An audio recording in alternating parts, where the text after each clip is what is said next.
Ang dalagitang ito, dahil sa kagustuhang ipaghiganti ang ama, ay nagsikap sa pagsasanay ng martial arts, araw at gabi sa tindi ng ulan at araw. Upang matuklasan ang nagpahirap sa kanyang ama sa araw ng kapalarang iyon, siya ay naging espiya para sa isang lihim na organisasyon at sumama bilang pulis. Mula noon, unti-unting luminaw ang lahat sa kanya. Bigla niyang natuklasan na ang nagpalaki at nagsanay sa kanya ang siyang nagpahirap sa kanyang kagalang-galang na ama. Hindi lang iyon, minanipula pa siya nito sa buong panahong siya ay pulis. Kahit ang kanyang kalaguyo sa isang gabi ay pinatay sa harap mismo ng kanyang mga mata. Ano ang gagawin niya upang pagbayarin ang taong iyon sa kanyang pagkukunwari? Ang kwento ay bumabalik sa nakaraang ilang araw. Sa isang maliit na bahay, pinapanood ni Ji-woo ang kanyang mga alaala kasama ang kanyang ama noong siya ay bata pa. Makikita na napakaligaya at napakamainit ng pagmamahala ng mag-ama. Ang batang pinalaki ng kanyang ama ng mailabis na pagmamahal ay si Ji-woo. Nasisiyahan siya sa mga sandaling iyon kasabay ng kantang You of the Day Before Yesterday. Matapos magpakalunod sa musika, nagsimula siyang mag-ehersisyo upang pagandahin ang kanyang dibdib at maghanda rin para sa isang bagong araw ng pagpasok sa paaralan.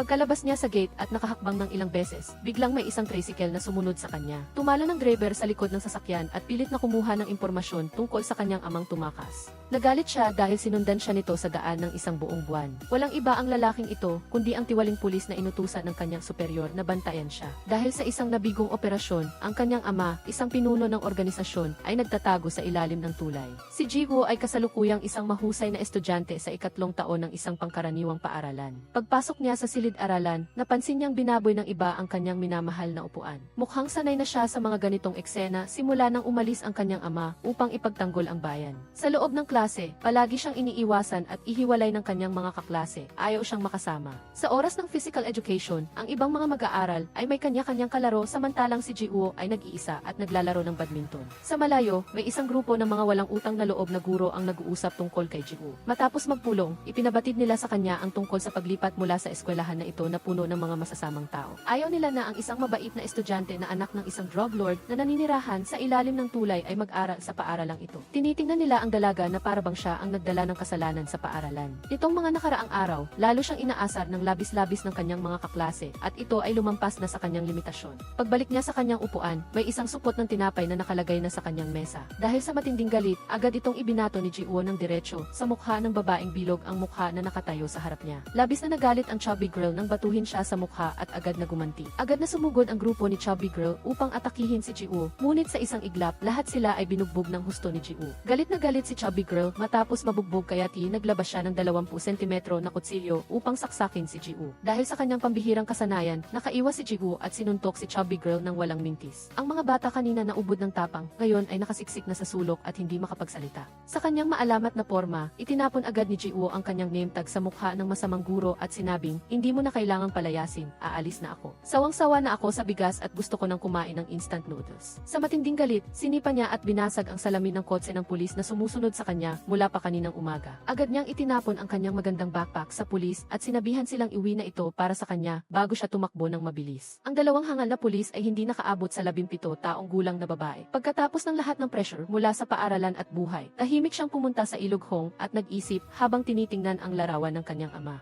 Noong sandaling iyon, labis siyang nangulila sa kanyang ama at hindi alam kung gaano nakatagal siyang walang natanggap na balita mula rito. Bilang isang mapagmahal na anak, labis siyang nag-aalala sa kanyang ama. Unti-unting lumalim ang gabi at bumalik si Ji-woo sa kanilang bahay nang may mabigat na mga hakbang. Ang mga pulis kaninang umaga ay naroon pa rin sa labas ng bahay niya at hindi umuwi para makasama ang kanilang mga asawa. Ngayon din ang kanyang ika-negatibo 17 kaarawan at ang mga bulaklak at cake na nakalagay sa pintuan ay sinipa niya palayo. Sa sandaling ito, tanging ang kanyang minamahal na ama lamang ang kailangan niya. Sa sobrang lungkot, iniligpit niya ang lahat ng kanyang mga alaala kasama ang kanyang ama. Lumipat siya upang maghanda ng isang masaganang hapunan para sa kanyang sarili. Iyon ay isang mangkok ng instant noodles na may 2 itlog. Ang panahon na wala ang kanyang ama ay napakahirap at napakalungkot para sa kanya. Habang masarap siyang kumakain ng instant noodles, biglang tumunog ang telepono. Sinagot niya ito at narinig ang boses ng kanyang minamahal na ama sa kabilang linya. Gaano man siya kalayo o kaabala, hindi niya nakakalimutan ang kaarawan ng kanyang mahal na anak. Humingi siya ng tawad kay Ji-woo dahil hindi siya makakasama sa kaarawan nito. Biglang umiyak si Ji-woo sa mga pag-uusap nila ng kanyang ama.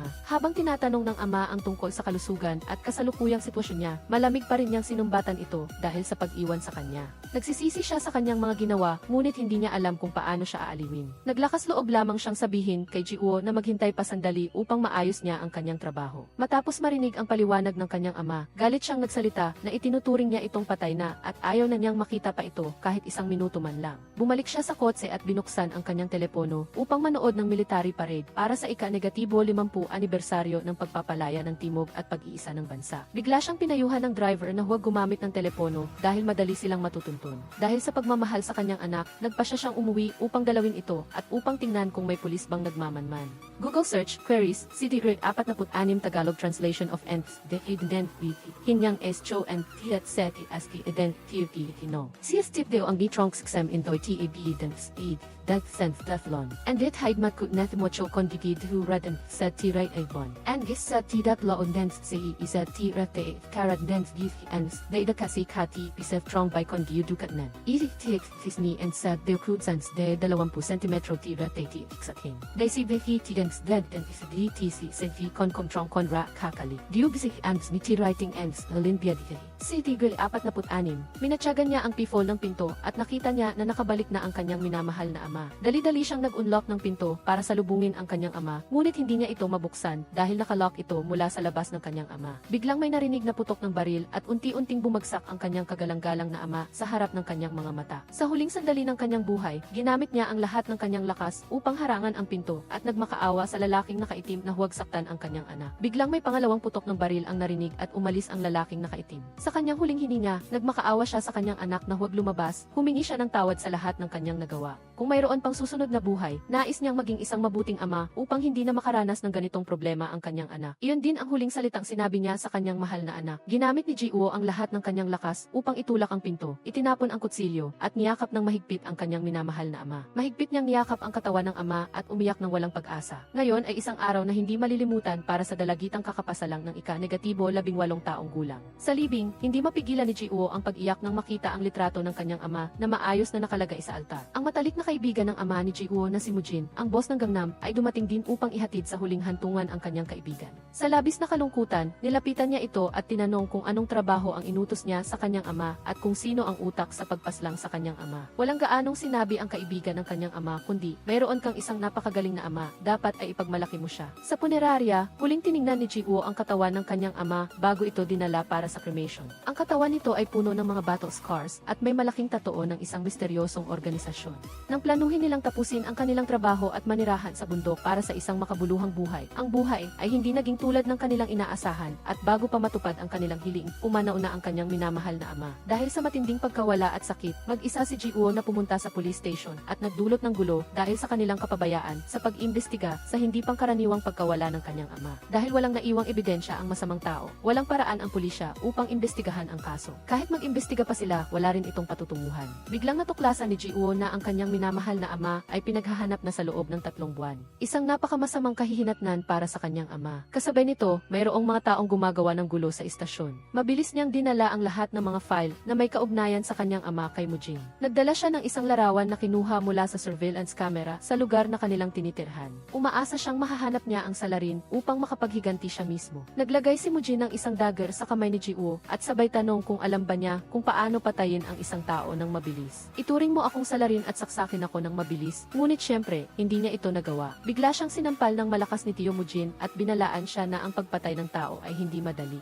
Isinaksak ni Mujin ang dagger sa litrato nila ng kanyang ama. Sumumpa siya na kung hindi niya ipaghiganti ito, hindi siya si Mujin. Pagkatapos, inutusan niya ang kanyang mga tauhan na ihatid si Ji-woo pa uwi. Sa labas, tila naantig ang langit at umulan ng malakas. Mahigpit na hinawakan ni Ji-woo ang susi na pilit na pinoprotektahan ng kanyang ama upang harangin ang pinto at pigilan ang lalaking nakaitim na saktan siya. Biglang may malakas na katok sa pinto. Natakot si Ji-woo dahil sa trauma, kaya hindi siya naglakas loob na magbukas. Matapos maghintay ng matagal at walang nagbukas ng pinto, umalis na ang lalaki. Nang kumalma si Ji-woo, dinampot niya ang metal bat at nagplano sanang makipag-away sa lalaking iyon, ngunit hindi niya alam na nakaalis na pala ito. Dahil sa kanyang determinasyon, nagkalat siya ng mga flyer sa lahat ng dako upang hanapin ang salarin na pumatay sa kanyang ama. Nag-alok siya ng isang bar ng ginto para sa ulo nito kapag may nakakita at nagbigay ng impormasyon. Nagpapagasolina si Mujin ang hindi inaasahan na makita ang flyer na idinikit niya sa dingding. Alam niyang napakatiyaga ang dalaga at hindi pa sumusuko. Naghihintay si Ji-woo sa bahay para sa resulta ng biglang may tumawag sa unknown number. Ipinaalam sa kanya nang tumawag na nakita na niya ito at alam ang kinaroroonan nito, kaya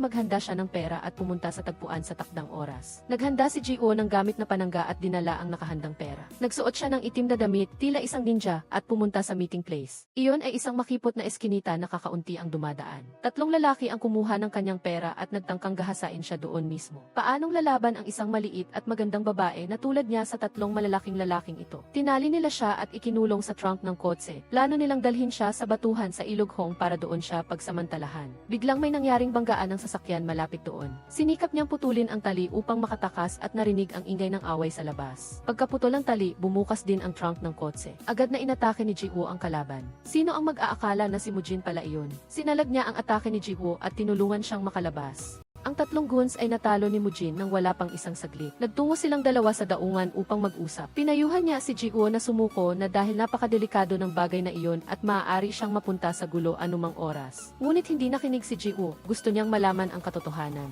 Ang kanyang ama ay pinatay at ang pulisya ay nagpabaya at hindi nagbigay pansin at ang matalik na kaibigan nito ay walang ginawa. Bilang isang mapagmahal na anak, makakaya ba niyang manahimik at walang gawin? Makakapayapa ba ang kanyang kagalang-galang na ama sa kabilang buhay? Handa siyang gawin ang lahat para ipaghiganti ang kanyang minamahal na ama. Ang mga salita ni Ji-woo ay nakaantig kay Mujin. Nagpasya siyang sanayin siya upang maging isang bounty hunter na may kapangyarihan sa Gangnam. Dinala niya siya sa isang abandonadong warehouse sa daungan. Sa katunayan, ito ang secret training ground ng mga bounty hunter na matagal na niyang pinamumunuan. Maraming matatangkad, malalaking lalaki na nagmula pa sa iba't ibang panig ng mundo. Dahil sa kanyang maliit at magandang anyo, pinagtawanan siya ng lahat. Sa kabutihang palad, may isang gwapong lalaki ang dumating para tumulong. Ngunit hindi inaasahan na hindi rin pala maganda ang intensyon niya. Dahil baguhan si Ji-woo, inutusan niya itong gawin ang maliliit na gawain sa lugar na iyon. Tulad ng, sa umaga ay magpulot ng dahon, sa hapon ay sipain ang lata, at sa gabi ay mag-push up ng mag-isa. Bukod pa rito, siya lamang ang babae dito, kaya madalas siyang nilalandi ng mga lalaki. Pagkatapos niyang matapos ang kanyang mga gawaing bahay, nagsimula siyang mag-ensayo. Lumapit siya sa isang punching bag, ngunit bigla itong inagaw ng lalaking may malaking lunan sa mukha. Nagtiis siya at naghanap ng ibang punching bag, ngunit ang lalaking katabi niya ay biglang nakita siyang nakakainis, kaya sinipa niya ang sandbag at tumama kay Ji-woo. Ang lalaki sa likuran ay nang-aasar sa kanya, ngunit hindi inaasahang nabugbog niya ito ng gusto. Gayunpaman, iyan lang ang akala ng mga lalaki, dahil sa katotohanan, sinaktan siya ng mga tao ng matindi. Mula noon, masigasig siyang nag-ensayo, hindi na iniintindi kung araw o gabi. Habang abala siya sa pag-ensayo, bigla na lang dumating si Mujin.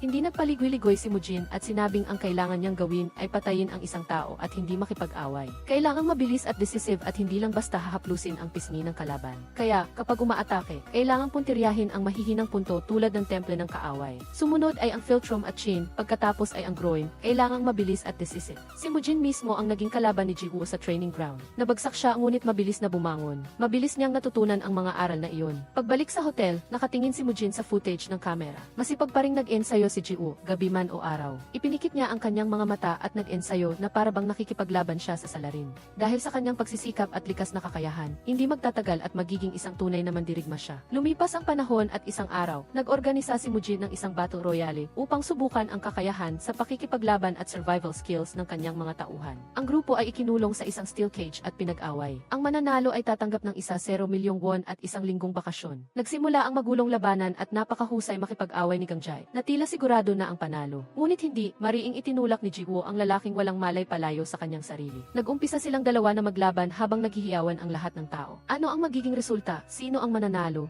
Google search, queries, CD-Ray 46 Tagalog translation of Haini Equatlit Ji-woo BC Den Sen Edens Chogang JC. Sigiti Tideskin Antadin Ilanratsat So Ji-woo de Wilin Han Vodin to Antad Dens Han Tien P Edens T Aden Disli. Ekisnam Anps Izaf Izens Fidi Div Cost Chin Sen Gendry. Ji-woo Zas Espioliti Zaf Zanks and Dens by Eskamujin Bisat Sense Voden Dens Imu. So 77 tandang bawas 49 hip kuitian si Tite Bigang Jai T Tide Nigid. Mujin May Ho Kao Sedete ni Chin Pidig Strong Ting Rio Kabik Timini. Gangjai Tide Desai Trong SCA Diu Kabisat Sian Vidans. Si Tigre 46. Hindi inasahan na siya ay matatalo ng isang babae. Iyon ay isang hindi maipaliwanag na kahihiyan. Sa oras na ito, habang naglilinis si Ji-woo tulad ng dati, nakita niyang lumabas si Gangjai. Humingi siya ng tawad dito at nagkunwari itong walang anuman. Ngunit paano naman siya magiging ganoon kabait? May binabalak siyang masama at nais siyang saktan. Bago pa man, nilagyan niya ng gamot ang water bottle ni Ji-woo. Agad siyang nawala ng malay matapos uminom. Niyaya ni Gangjai ang isang kasama sa kwarto at nagbalak na bastusin siya. Hinimas niya ang mukha nito at dahan-dahang binuksan ang zip zipper ng kanyang jacket. Sa kanyang pagkaantok, nagpumigla si Ji-woo at sinipa ang lalaki na nakabasag sa istante na kinalalagyan ng uren ng abo ng kanyang ama. Nabiyak ang uren at kinuha ni Ji-woo ang isang malaking piraso bilang sandata. Ang sakit ay nagpamulat sa kanya at sinaksak niya ang groin nito. Pagkatapos, tumakbo siya palabas ng kwarto. Habang sumisigaw sa sakit ang lalaki, si Gangjay ay ngumiti ng kakaiba at naging interesado. Kinuha niya ang martilyo at kalmadong hinabol ito. Sa sandaling ito, bumagsak na si Ji-woo sa sahig at sinaksak niya ang tiyan nito ng walang mintis. Nang malapit na siyang tamaan ng martilyo sa ulo, may dumating na tao at pinigilan ito. Sa isang gabi ng kulog at kidlat, dinala si Gangjay sa hotel ni Mujin. Pinapili siya ng isang bahagi ng katawan na ipapakain sa mga buwaya. Iyon ay isang nararapat na parusa para sa isang masamang tao. Sa katunayan, nang dalhin ni Mujin si Ji-woo doon, alam niya na may masamang mangyayari sa maliit na dalagang iyon.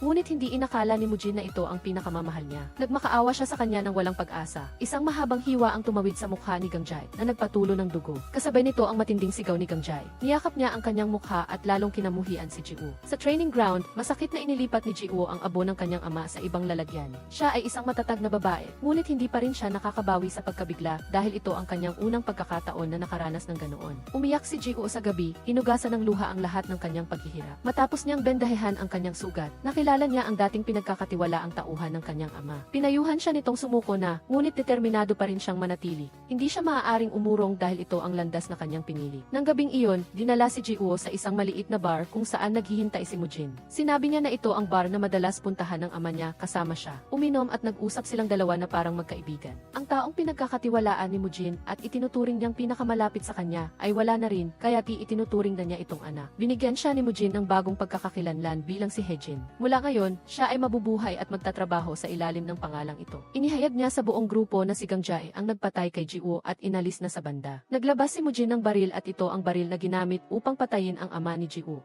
Tinapon ito ng salarin pagkatapos umalis ngunit hindi pa alam kung kanino. Alam lang nila na baril iyon ng pulis. Ibig sabihin, ang taong nanakit sa kanyang ama ay isang mamamatay tao na nagtatago sa mata ng pulisya. Kaya, sino nga ba ang taong iyon? Ang pagkakaroon ng hustisya para sa kanyang ama ay nakasalalay kay Ji-woo. Mula noon, mas lalo siyang nagsikap na magsanay araw at gabi upang baguhin ang kanyang sarili. Pagkatapos ng 3 taon ng masipag na pag-aaral, siya ay isa ng ganap na miyembro ng organisasyon. Si Ji-woo ay itinalaga sa Police Academy upang maging undercover at matuklasan din ang salarin na nanakit sa kanyang ama. Nag-aral siya ng napakaseryoso at may mataas na pamantayan upang maging isang kwalipikadong pulis na isa ring espiya na itinanim ng organisasyon. Pagkatapos ng 2 taon ng pagtitiis at pagtitiyaga, siya ngayon ay isang pulis na puno ng karanasan. Si Ji-woo at ang kanyang kasamahan ay nasa isang misyon upang hulihin ang salarin sa isang kaso ng pagpatay. Maingat niyang sinundan ang suspect sa bawat tahimik na eskinita hanggang sa pumasok ito sa isang bar. Nang makita niyang may taong nakakapansin, agad siyang nagpanggap kasama ang kanyang kasamahan bilang isang normal na magkasintahan upang magtago. Umakyat si Ji-woo upang suriin ang sitwasyon at iniwan ang kanyang kasamahan sa ibaba upang tumawag ng suporta at harangan ang pasukan. Biglang may isang misteryosong sasakyan ang dumating at kinuha ang binata. Lumalabas na ito ay mga pulis na nasa misyon at tinanong nila kung anong team siya. Si Ji-woo ay nag-iisang pumasok, dahan-dahang pinaslang ang isang lalaki sa pinto ng walang ingay. Sinuri ni Ji-woo ang bawat silid at hindi ito nagkulang sa mga senaryo ng laman. Bigla siyang nakakita ng isang babae na walang malay. Tinulungan niya itong alisin ang nakabara sa ilong at ibalik ang paghinga. Kitang-kita rin mula rito ang tanawin sa katabing silid. Doon, may mga kriminal na gumagawa ng transaksyon. Hinihingi ng customer na ito na magpakita ang pinuno ng kabilang panig bago ibigay ang mga kalakal. Palihim na nagmasid si Ji-woo at agad niyang binali ang salamin at sumugod sa eksena. Sa ilalim ng mesa ay kung saan nakatago ang kanilang mga armas. Mabilis nila itong kinuha at inatake siya. Sa sandaling ito, ang buong bar ay isang magulong eksena. Nakikipaglaban si Ji-woo sa kanyang target. Nilinis na rin ng customer ang lahat ng walang kwentang lalaki. Si Senior Officer Jang ngayon ay dumating sa tamang oras kasama ang kanyang mga tauhan at pinalibutan at inaresto ang mga maliliit na isda na tumatakbo palabas. Ikinadena ni Ji-woo ang kriminal at akmang aalis na kasama siya nang biglang pinigilan siya ng customer kanina. Lumalabas na siya si Pildo, isang pulis mula sa team na nag-imbestiga sa droga, na mas mataas ang ranggo kaysa sa kanya. Si Ji-woo ay mula sa Criminal Crime Prevention Team. Nagkataon na ang taong ito ay nagbebenta ng droga habang may pinatay din na kumpleto ang kanyang misyon, ngunit nasira rin ito ang 6 na buwang plano ng investigasyon ng team ni Pildo. Matagal na siyang nagtatago at naghihintay sa araw na ito. Nag-agawan silang dalawa upang dalhin ang kriminal na ito sa kanilang team.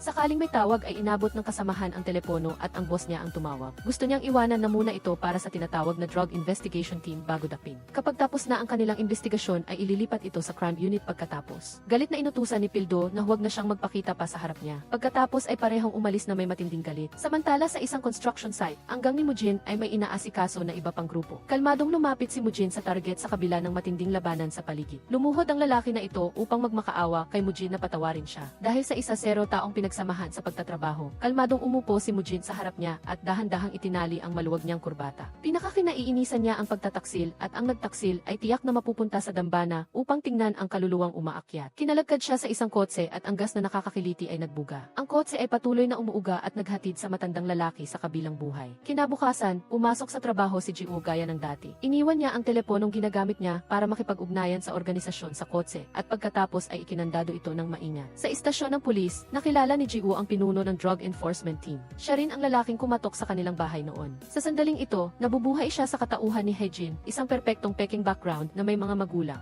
Dumating siya upang humiling na makasali sa team muli. Dati, 2 beses na siyang nag-apply ngunit tinanggihan. Sinenyasan niya ako at nagtanong kung gusto kong makapasok sa grupo. Sinabi niya na gusto niyang habulin ang isang ihigo na tumakas ilang taon na ang nakalipas. Hindi na sumagot si Jiwoo. Iyon ang gusto ng pulis. Lubos siyang nasiyahan at tinanggap siya sa grupo. Sa gabi, may motorsiklo na bumabaybay sa daan, mukhang astig. Si Jiwoo, na nakasuot ng all black, ay palihim na pumunta upang makita si Mujin sa daungan. Nagdala siya ng lotus tea kay Mujin dahil nakakatulong itong gamutin ang insomnia. Ngayon, napakalapit na nila at tinuturing na siya ni Jiwoo na parang ama. Nagtanong si Mujin tungkol sa kanyang sitwasyon. Sinabi ni Jiwoo na tinanggap na siya sa drug trafficking team tulad ng itinakdang layunin. Sa kasalukuyan, kailangan niyang alamin kung sino ang may-ari ng baril na iyon. Ano ang koneksyon sa pagitan ni Kapitan Giho at ng pagkamatay ng kanyang ama. Nagbahagi siya kay Mujin tungkol sa pangarap nilang mag-ama na magkaroon ng payapang bahay. Nagkwento si Mujin sa kanya, mga 1-0 taon na ang nakalipas, siya ay nasa bodega doon. Noong panahong iyon, si Mujin ay naghihingalo at sa sandaling iyon ng matinding panganib, dumating ang kanyang ama upang iligtas siya. Sinalo niya ang saksak para kay Mujin at tinalo ang buong grupo ng mga tao. Kung hindi dumating ang ama ni Jiwoo sa tamang oras, wala sana siya rito ngayon. Pareho silang nasugatan noon ngunit labis na masaya.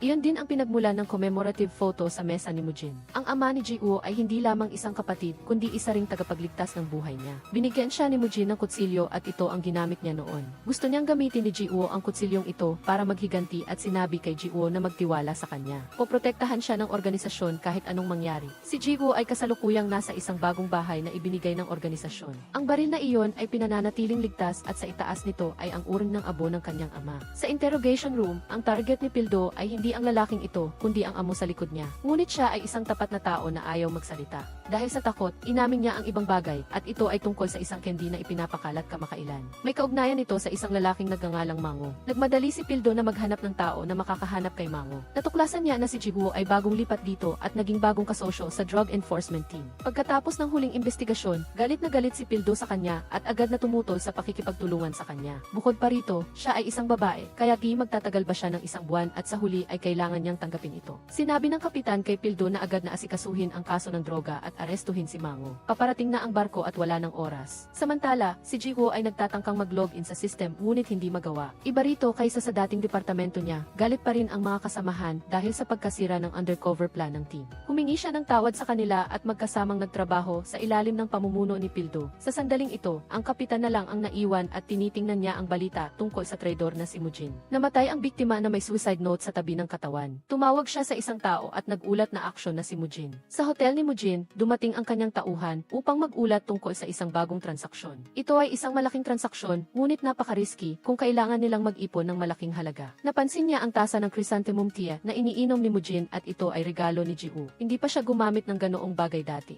Google search, queries, CD-REC 46 ECT.DAOT send, anti-CD, isang Tagalog trong, said fame, named CD-REC 46. CD-REC 46 Tagalog translation for how can you beat the police officer. Kids CD-REC 46, ang pinagkakatiwalaang tauhan ay lumapit at nagsabing hindi siya naniniwala kay Jiwoo at kung may mangyari. Kailangan nilang harapin agad siya. Sa kabilang panig, inutusan ni Pildo si Jiwoo na hulihin si Mango habang siya ay nanatili sa kotse. Nag-iisa si Jiwoo na umalis at nakita ang isang malaking tauhan at inihagis siya sa pader. Bagaman may kaunting disbentaha, hindi ito naging mahirap para sa kanya. Agad siyang napabagsak ni Jiwoo sa isang iglap. Pagkabukas pa lang ng pinto, tumakbo ang isang grupo ng mga tao upang harapin siya. Ngunit paano ka makakatalo sa isang pulis, mga bata? Madali niyang hinarap ang bawat isa sa kanila gamit ang baton na hawak niya. Inaasahan ni Pildo na tatakbo palabas ang target, ngunit hindi. Dahil sa pagkainip, pumasok din siya upang suriin. Google search, queries, CD-REC 46 send, Hi T and SDAKECES, Ngoy Kya sang Tagalog trong, said film they named CD Re 46. CD Re 46 Tagalog translation for since it the public. Let me deal with the gamblers out there. CD Re 46. Hindi maiwasan ng kanyang mga kasamahan ang mamangha sa mga lalaking nakahando sa isasahi. Si Jiwoo ay dumiretso sa loob ng sugalan. Nang pumasok ang grupo ni Pildo, nasaksihan nila ang pag-asikaso niya sa huling lalaki. Hindi nila inakala na ang babaeng ito ay ganoon kalakas. Nagulat si Pildo at ang kanyang mga kasamahan nang malinis niyang nalutas ang grupo ng mga kriminal. Ang kanilang target ay kinokontrol ni Jiwoo. Sinabi ni Pildo na siya ay matapang ngunit hindi sapat na matalino. Nagkunwari si Mango na walang alam at matapang pang nagtanong kung mayroon silang waran. Dahil publiko na, inayaan niya siyang asikasuhin ang lahat ng mga sugarol sa labas. Sinubukan ni Mango na pigilan ngunit walang silbi. Ang mga tauhan sa sahig ay gustong tumulong ngunit hindi nangahas na gumawa ng anumang ingay sa harap ni Pildo, lalo na ang pulis na babae na parang demonyo. Lahat ng tao sa sugalan ay inaresto, kaya ang bagong malaking negosyo ni Mango ay natapos na. Kahit na nasa huling kalagayan na, nanatili pa rin siyang tikom ang bibig. Dahil walang ibang paraan, naghanap si Pildo sa loob ng bar. Napansin niya na nagpapalitan ng tingin sina Mango at ang isa pang lalaki. Bilang miyembro ng pinakamalaking drug trafficking organization, paanong makakalusot kay Jiwoo ang mga ganitong kalokohan? Naglakad siya patungo sa mga estante at nakakita ng isang hindi pangkaraniwang bote ng alak. Ibinuhos niya ito at napakaraming maliliit na itim na pildoras ang lumabas. Ito ang eksaktong bagay na hinahanap nila. Si Mango ay galit na galit ngunit walang nagawa at kinalagad siya at inihagis sa kotse. Sa oras na ito, si Pildo at Jiwoo na lang ang natira. Sinabi niya sa kanya na huwag masyadong ipakita ang kanyang sarili dito. Hindi ba iyon ang gusto niya? Binalaan niya siya na magsuot ng bulletproof vest sa susunod dahil napakadelikado sa team na ito. Hindi katulad ng dati niyang departamento. Pagkatapos nito, nagkaroon ng ganap na ibang pananaw ang buong team sa pulis na babae na ito. Pagbalik sa istasyon, kinukuha nila ang pahayag ni Mango at pinag-aaralan ang sangkap ng sample ng droga. Sa kabila ng lahat, hindi nagsalita si Mango dahil napakabangis ng pinuno. Marahil ay dahil sa takot na patayin siya.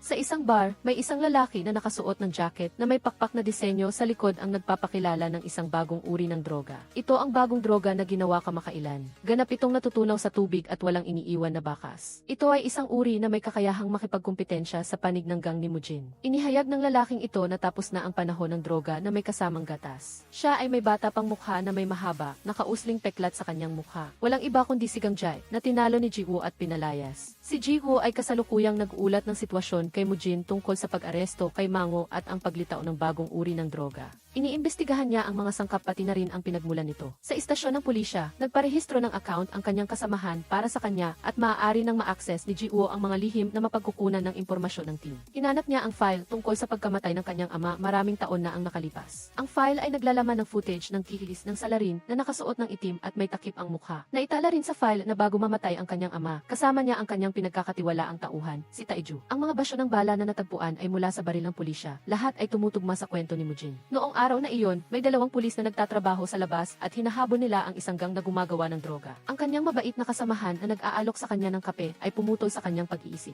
Hawak niya ang baril na pumatay sa kanyang ama at tinitingnan ito nang biglang pumasok si Kapitan Giho. May kinalaman ba siya sa kaso noong taong iyon? Noong panahong iyon, hinuhuli din niya ang mga kriminal. Samantala, tinawag ni Mujin ang kanyang pinagkakatiwalaang tauhan na si Taiju. 3 linggo na silang hindi nakapaghatid ng kalakal dahil sa traidor na iyon. Nag-alok si Taiju na mag-imbestiga at tila medyo nalungkot ng akalain ni Mujin na malapit nang malaman ni Jiwoo. Lubos siyang nagtitiwala sa kanya. Ang production facility sa Northport ay nakuha lang kaya kailangan niyang personal na suriin ito. Sa swimming pool ng hotel, ang sekretarya ay nakikipagtransaksyon sa customer na hapon. Ito ay isang bagong uri ng droga na may 79% na nilalaman na tinatawag na diamante. Ito ay mataas na kalidad na kalakal at kailangan nilang maihatid ito sa loob ng susunod na 10 araw. Ngayon, gaya ng dati, tumayo si Jiwoo sa harap ng abo ng kanyang ama, sinuri ang mga bala sa baril at dinala ito. Sa istasyon ng pulisya, naghahanda na ang mga tao ng almusal. Ayaw pa ring magsalita ni Mango. Hindi na siya mapakali sa pag-imbestiga at pinayuhan siya ni Pildo na maging matyaga dahil ang pagiging matyaga lamang ang magdadala sa tagumpay dito. Naghintay sila hanggang gabi bago nila nakuha ang balita na gumagalaw ang biktima. Ang buong team ay handa na, kumpleto sa bulletproof vests at bawat isa ay may kanya-kanyang baril. Lahat ng kanilang telepono ay kinolekta. Hindi niya akalain na ang target niya sa pagkakataong ito ay si Mujin. Ang kanyang gang ay nagdidistribute ng 70% ng droga sa buong bansa. Nagplano ang pulisya na arestuhin siya sa bagong gawaan ng droga na nakuha. Dito, nalaman din niya ang tungkol sa mga nakatagong kamera na nakatago sa hotel ni Mujin. Sa sasakyan, sinubukan ni Jiwoo na kunin ang kanyang telepono upang ipaalam sa kanya ang panganib, ngunit hindi nagtagumpay. Lalo siyang nag-alala kung magtatagumpay ang pulisya na hulihin si Mujin sa gawaan ng droga. Hindi na siya makakatakas sa kaso. Ano ang dapat niyang gawin upang maprotektahan siya at malinlang ang pulisya? Sa sandaling ito, si Mujin at ang kanyang mga tauhan ay nasa bangka patungo sa gawaan na iyon.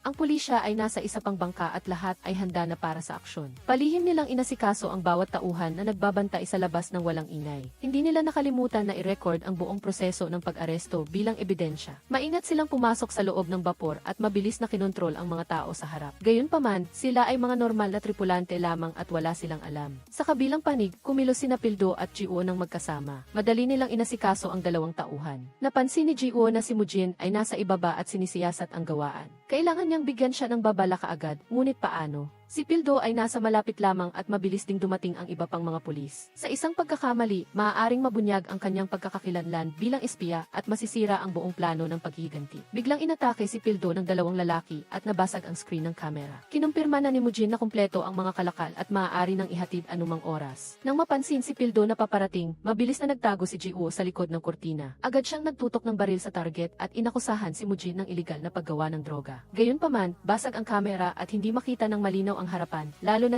napakakalmado ni Mujin at hindi lumingon. Biglang may narinig na putok ng baril at kasabay nito, namatay ang lahat ng ilaw sa gawaan. Ginamit ni Mujin ang pagkakataong iyon upang basagin ang mga fuel canister na nagdulot ng sunog at pagsabog sa lahat ng dako. Pinipigilan si Pildo na makapasok. Samantala, tumakas si Mujin. Pagkatapos, lumabas si Ji-woo. Siya ang bumaril upang iligtas siya. Ang pagsabog ay sumira sa buong gawaan, sa mga kalakal, at nagpawalang saysay sa lahat ng ebidensya ng krimen ni Mujin. Matagumpay na nakatakas si Mujin sa labas at tumalon sa dagat upang tumakas. Mabilis na nagpadala ng puwersa ang pulisya upang halugugin ang eksena, ngunit walang natirang bakas. Ang basag na kamera ay hindi magagamit bilang ebidensya. Ang putok ng baril na iyon ay sumira sa buong planong akala nila ay perpekto. Sino ang bumaril niyon? Binalik nila ang dalawang bala na sumira sa sistema ng kuryente kanina. Tila nakita ni Ji-woo ang baril na iyon at ibinigay kay Gi-ho upang makita ang reaksyon nito. Isang malaking gasgas sa katawan ng baril ang madaling makilala. Pagbalik sa hotel, galit na galit si Mujin at umiinom ng alak na may masamang kalooban. Ang buong gawaan at ang kanyang mga kalakal ay nasira. Nag-utos si Mujin sa kanyang mga tauhan na alamin kung sino ang naglabas ng impormasyon. Nagtataka siya kung bakit hindi tumawag si Ji-woo upang ipaalam. Sa panig ng pulisya, nakatanggap si Kapitan Gi-ho ng ulat na walang sinuman sa kanyang team ang nagpaputok. Bumalik si Ji-woo sa kotse, kinuha ang teleponong iyon at tinawagan ang isang tao, ngunit hindi ito magawa. Tumawag siya agad sa ibang numero at sa kabilang linya, sadyang hindi sinagot ni Mujin ang tawag. May hinala siyang nagtaksil si Ji-woo sa kanya. Sa interrogation room, galit na galit si Pildo sa katahimikan ni Mango. Naniniwala pa rin siyang si Mujin ang utak sa paggawa ng droga. Sumuko na ang kanyang pasensya at sinuntok niya ito ng walang mintis. Biglang nag-inspeksyon si Kapitan Gi-ho ng mga bala ng lahat ng tao sa team. Ang baril ng bawat isa ay may sapat na bala, kasama na si Ji-woo. Galit na galit si Pildo dahil sa nabigong plano. Lumapit si Gi-ho upang tanungin siya para kumpirmahin kung ang pag-aresto sa mga driver ng taxi ay para lang malinlang ang huling biktima, si Mujin. Siya ang pinuno ng Dongsion gang 11 taon na ang nakalipas. Siya ang utak sa likod ng sunod-sunod na kaso ng paggawa at pagbebenta ng droga at pangungulekta ng utang. Ngunit hindi pa siya nasasakdal kahit isang beses dahil laging may taong tumatayo upang akuin ang kasalanan para sa kanya. Nasa litrato rin ang ama niya, ang pinakamalapit kay Mujin. Biglang pumasok ang superior at pinagalitan si Kapitan Gi-ho dahil sa nabigong plano. Binalaan niya ang buong team na maging profesional sa kanilang trabaho. Pagkatapos ng trabaho, sabay-sabay silang kumain. 4 na taon nang sinusubaybayan ni Pildo si Mujin. Iyon ang malaking organisasyong kriminal kaya determinado siyang hulihin siya. Para kay Kapitan Gi-ho, isang junior member ng team ang namatay sa kamay ni Mujin, kaya iyon ang layunin ng kanyang buhay. Lumabas si Ji-woo para tawagan si Mujin at ipaliwanag ang dahilan kung bakit hindi siya nakapagbigay ng babala at ang lokasyon ng mga nakatagong kamera sa hotel. Ibig sabihin may traidor sa kanyang organisasyon. Pagdating sa bahay, tiningnan ni Gi-ho ang mga larawang nakatago sa lumang backpack. May larawan ng ama ni Ji-woo at ni Mujin na magkaagapay at nagtatago ng isang sikreto. Sa hotel, natuklasan ni Mujin ang mga nakatagong kamera ayon sa sinabi ni Ji-woo at mabilis na ipinag-utos na tanggalin ang mga ito. Lalo pang nabawasan ang impormasyon sa panig ng pulisya. Kumuha si Gi-ho ng isang lihim na folder ng dokumento at lumabas. Sa bar kung saan si Gang Jae ay nasa ilalim ng impluwensya ng droga. Hinawakan niya ang nakakatakot na peklat sa kanyang mukha at ngumiti ng nakakakilabot. May inihanda siyang plano 5 taon na ang nakalipas. Lihim na sinusundan ni Ji-woo si Gi-ho ngayon. Nagpunta siya sa Forensic Institute para makipagkita sa isang tao. Sa G5, abala pa rin ang mga lalaki sa pagsasanay. Biglang humarurot ang isang sasakyan at sinira ang gate ng pasukan. Dinala ni Gang Jae ang kanyang mga tauhan upang patayin ang lahat ng nasa loob. Pinatay nila ang mga tao sa pinakamabangis na paraan. Galit na sinaksak ni Gang Jae ang isang lalaki hanggang sa tumalsik ang dugo sa buong mukha. Itinuring niyang parang hayop ang buhay ng tao at sinaksak niya ang lahat ng sunod-sunod. Biglang sumigaw si Gang Jae na itigil na ng lahat at kasabay nito, dahan-dahan niyang pinatay ang isang lalaking hawak nila. Kinakausap niya ang pinuno na si Taeju habang sinasaksak ang isang lalaking naghihingalo sa tabi. Ginagawa niya ang eksena na ginawa ginawa ni Mujin sa kanya 5 taon na ang nakalipas. Nagpapapili kung aling bahagi ng katawan ang sisirain. Sa huli, binali niya ang braso nito. Sa Forensic Institute, tinutukoy nila ang bala at binubuo ang baril. Ang bahaging nagbabalat ay ang pinagmulan nito. Pagbalik sa Jiffy, nakatanggap din ng balita si Ji-woo na pumunta roon. Napuno ng sasakyan ng pulis at ambulansya ang lugar. Malubhang nasugatan si Taiju, ngunit wala pa ring sinabi. Sa sahig ay ang nakasulat na babalik na ako, naganap na nakasulat sa pulang tinta. Sa kanyang hotel, namumroblema si Mujin habang tinitingnan ang footage ng kamera na kinuha sa GIF. Ang kanyang organisasyon ay nagdusa ng maraming pinsala mula sa insidenteng ito at kailangang panatilihing lihim ang lahat mula sa pulisya. Kaya naman, nagkakaisa ang mga tauhan na manahimik. Sinabi ni Ji-woo na hindi nagtitiwala ang mga gangster sa pulisya. Naiinis dahil wala siyang mahanap na palatandaan. Nakita ni Pildo ang isang sirang bote ng 3T na tinatawag na candy sa pinangyarihan. Marahil ay may nakabagsak nito nang hindi sinasadya. Nag-imbestiga ang pulisya sa paligid at may isang kamera lamang sa kalapit na tindahan. Kasabay nito, kinuha nila ang pahayag ng mga tao, ngunit walang nakuhang impormasyon. Sumasabay si Pildo kay Ji-woo, iniisip na ang babaeng ito ay matatakot dahil sa unang pagkakataon niyang masaksihan ang ganoong karahasang eksena. Huwag ka nang umaliw pa, paano kung malaman niya ang tunay mong pagkatao? Habang papasok sa lugar ng pinangyarihan, nakatanggap bigla si Pildo ng tawag at umalis kaagad, naiwan si Ji-woo. Nakatitig siya sa mensahe na nagtatanong kay Mujin, ngunit wala siyang natanggap na sagot mula sa kanya. Sa isang templo kung saan ginaganap ang libing ng mga namatay sa masakal, dumating si Mujin at ang kanyang mga tauhan, maging ang mga sugatan, upang makiramay. May mga bata rin doon, marahil ay pamilya sila ng mga namatay. Dumating din si Ji-woo at nagmamasid mula sa malayo. Nag-aalala siya para kay Mujin, ang taong itinuturing niyang tiyuhin. Nakalayo lamang siya nang makumpirma niyang maayos ang lagay niya. Ngunit sa kasamaang palad ay nakasalubong niya si Pildo na kararating lang. Bagaman hindi niya ito nakilala, mayroon siyang kakaibang kutob kaya sinundan niya ng tingin ang anino ng motorsiklo. Nagtungo sina Pildo at Giho sa burol na ang totoo ay para mag-imbestiga lamang. Ngunit si Pildo ay pinigilan sa labas. Tahimik na tumayo si Giho sa harap ng kabaong ng mga namatay at lumabas para iayain si Mujin uminom. Nang makita niyang hinahamak ni Mujin si Giho, hindi siya nagalit at sa halip ay nagsali ng alak para sa sarili. Ang kapalaran ng pusa ay katulad ng sa amo nito. Kahit na parehong pusa, kung makakahanap ng mabuting amo, mabubuhay ng maayos, kung hindi, maaaring mamatay anumang oras. Nagpapakita ng pangutya, umiti si Mujin bilang tugon sa pagdidikdik ng asin sa sugat.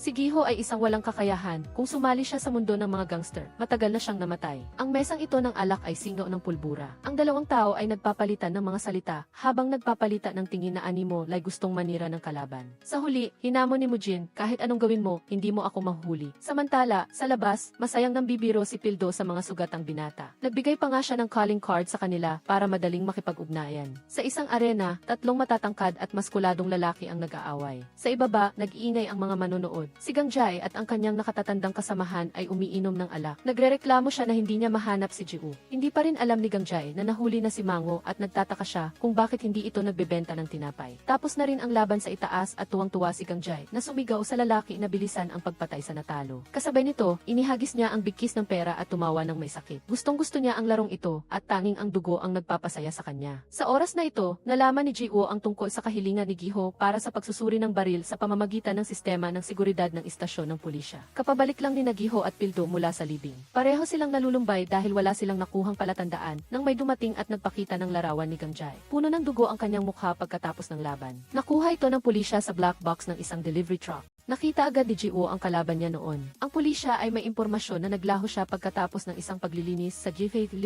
taon na ang nakalipas. Alam na alam ni Ji-woo na ito ay dahil sa sinabi ni Mujin na patay na siya at gumawa ng bagong pagkakakilanlan para sa kanya. Nagtataka si Pildo kung ano ang gagawin ng grupo ni Mujin para maghiganti. Tiwala si Giho na dahil mahigpit siyang nagmamasid, hindi maglalakas loob si Mujin na kumilos. Taliwas sa iniisip niya, inutusan ngayon ni Mujin ang kanyang mga tauhan na hanapin si Gangjay, anuman ang babala ng panganib. Sino siya para manatiling tahimik matapos mapahiya ng ganoon? Kailangan niyang ipakita sa kanila kung anong uri ng organisasyon ang Dongshon.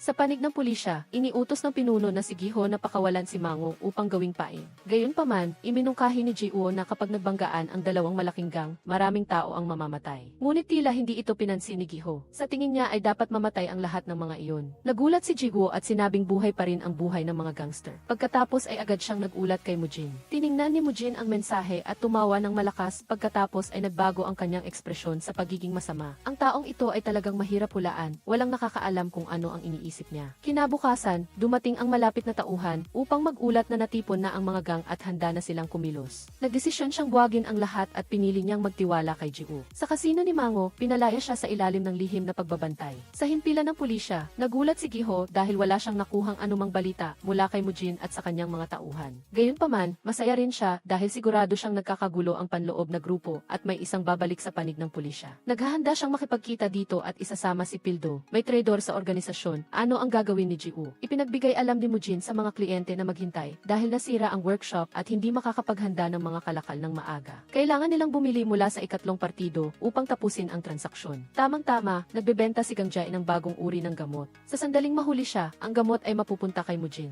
Isang bala, 2 ibon. Pagkatapos utusan ang kanyang mga tauhan, nakatanggap siya ng mensahe mula kay Ji-woo. Sinusundan niya si Gi-ho habang nakikipagkita ito sa traidor. Nakasuot pa rin ang kanyang pamilyar na itim at masikip na damit kasama ang kanyang motorsiklo. Sa oras na ito, ang mga kasosyo ay naiinip at nagpaplanong kanselahin ang transaksyon. Binalaan sila ni Taeju na magbabayad sila ng kanilang buhay kung mali ang kanilang pinili. Pagkatapos, nakita niya ang ilang tinapay sa kotse kasama ang isang mensahe sa papel. Tungkol naman kay Gi-ho, lahat ng kilos nila ay naitala ng isang tao. Nakita ni Ji-woo ang isang tao na gumagamit ng flashlight bilang signal. Pumunta siya doon at hindi niya inaasahan na naghihintay na si Pildo. Agad na itinapon ni Ji-woo ang backpack at tumakbo. Talon si Pildo upang harangin siya. Determinado siyang hubarin ang maskara ng taong nasa harap niya. Nagbuno ang dalawa at sa huli, nabuwal si Pildo ng kalaban. Tumalon si Ji-woo sa isang dumadaang truck at tumakas. Nakita niyang malinaw ang mukha ni Taeju habang dumadaan. Bakit siya naroroon? Lumabas na pagkatapos ng libing, naghinala si Pildo sa taong nakamotorsiklo at nagplano silang hulihin ang espiya. Inutusan ni Gi-ho na subaybayan si Ji-woo dahil tumagas ang bawat impormasyon nang dumating siya sa grupo. Tinanggal din ang mga nakatagong kamera sa hotel. Pagdating sa istasyon, ibinigay niya kay Pildo ang impormasyon tungkol sa kanya upang simulan ang investigasyon.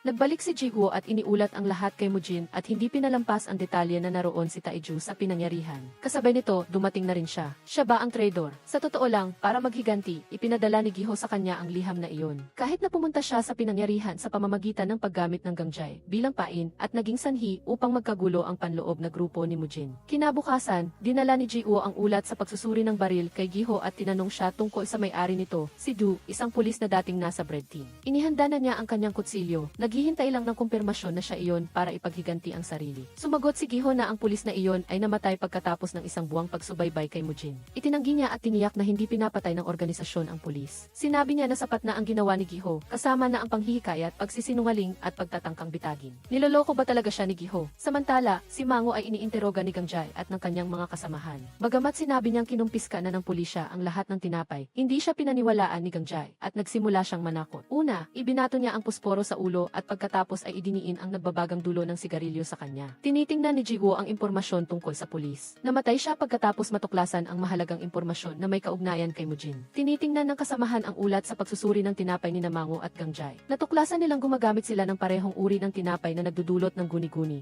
Nagbabalak siyang lumabas ng yayaing uminom ni Pildo. Tumanggi si Ji-woo dahil may lakad siya. Pagkatapos ay tinukso siya ng kasamahan at inaliw dahil akala niya ay nanliligaw ito sa kanya. Sinundan ni Pildo si Ji-woo. Sa oras na ito, nangangalap siya ng impormasyon tungkol kay Gangjay. Nang walang nakuhang resulta, sumakay siya sa kotse at direkta siyang tinanong. Sumagot si Ji-woo na sinusundan niya si Mango dahil ang mga candy ay katulad ng sa mga kalakal ni Gangjay. Galit na galit si Pildo dahil kumilos na naman siyang mag-isa. Habang nagtatalo sila, gumalaw ang grupo ni Mango at agad nila itong sinundan. Sa oras na ito, pumunta si Mujin sa maliit na bar na iyon. Pamilyar sa kanya ang may-ari ng bar at napansin na may sumusunod sa kanya. Hiniling ni Mujin sa babae na bumili ng sigarilyo upang pansamantalang makaiwas. Kalmadong nagbuhos siya ng alak at hinampas ang ulo ng tao sa likod. Ang pangalawa, na may hawak na kutsilyo, ay mabilis niyang sinaksak. Tumalsik ang dugo kasabay ng sigaw na parang asong tumatawag. Sa labas, may isang sasakyan na bumangga sa bintana ng bar. Dumating si Taeju bilang backup. Sa loob, hinugot ni Mujin ang maliit na punyal at mag-isang kinalaban ang buong grupo. Biglang sinaksak siya ng isang lalaki mula sa likod at binali niya ang kamay na sumaksak sa kanya at idiniin ang kutsilyo sa liig nito. Galit siyang nagtanong kung nasaan si Gangjay. Balik sa pangunahing magkapareha. Sinusundan nila si Mango sa isang abandonadong pabrika. Nauna nang nakipag-ugnayan si Pildo sa kanyang mga kasamahan para ipadala ang lokasyon. Umakyat ang dalawa sa truck at pumasok sa pamamagitan ng pag-akyat sa dingding. Ang lugar na ito ay parang sementeryo, puno ng mga sirang sasakyan na puno ng alikabok. Pumasok sila ng palihim at lihim na nagmasi. Sa pagkakataong ito, nagtanong si Pildo kung bakit siya masipag, wala ba siyang kaibigan. Wala ka bang kaibigan, senyor? Nang tanungin siya pabalik, hindi siya makapagsalita. Bigla siyang nagtanong kung ginagawa niya ito para sa kanyang ama. Nagulat siya, akala niya alam na niya ang lahat. Ngunit mali ang pagkakaunawa ni Pildo na ang kanyang ama ay mahilig sa dahon ng papaya at inatake noong naaksidente siya. Kaya naman, patuloy siyang nag-imbestiga sa mga adik. Direktang tinanong niya kung sino ang gusto niyang hulihin. Hindi pa niya narinig ang sagot ng kumilos ang grupo ni Mango. Tila labis siyang pinahirapan, pati ang kanyang mga kamay ay nasugatan. Dumating si Gangjay at nagtransaksyon sila ng mga kalakal. Ang kakaiba ay kung bakit napakadali, si Gangjay lang. Bakit hindi nila alam na paparating ang mga tauhan na maihawak na sandata sa kanilang pinagtataguan? Biglang lumingon si Gangjay at nagkunwari na bumaril sa kanila. Noon lang nila napagtanto na ito ay isang bitag. Inilabas nila ang kanilang mga batuta at lumaban sa paparating na mga tauhan. Naganap ang isang matinding labanan. Si Jiwoo ay itinulak ng isang lalaki sa isang itim na tabak na nakahawak sa kanyang leg. Nakatakas siya at sinuntok ang isa pang lalaki na sumugod sa kanya. Naglaban ang dalawa ng magkatabi. Kahit magaling silang lumaban, napakarami ng kalaban. Si Pildo ay itinulak palabas at bumagsak sa harap ng sasakyan at gumulong, at si Jiwoo ay napilitang sumuko. Sinisira ng taong ito ang kanilang mga telepono. Kasabay nito ang may sakit na tawa ni Gangjay. Matapos ang matagal na paghahanap, natagpuan niya rin siya. Pagkatapos tingnan ang security camera sa lugar ni Mango na may posisyon na nagpapaputok sa pagitan ng kilay. Kasabay nito, kinuha niya ang puliski at inasar siya. Sa kabutihang palad, si Pildo ay walang malay at hindi narinig ang mga salitang ito. Kalmadong inudyukan siya ni Jiwoo. Hindi ka ba naglakas loob na makipaglaban sa akin ng harapan? Galit na galit si Gangjay sa matapang na mukha niya, kaya sinaksak niya ito sa hita. Sa oras na ito, naubos na ni Mujin ang mga tauhan at sumagot sa tawag ni Gangjay. Nagpadala siya ng larawan ni Jiwoo sa kanya at sinadyang sipain ang nasaksak na bahagi. Kinuha niya ang kutsilyo sa harap niya at biglang sinipa ni Pildo na kagigising lang.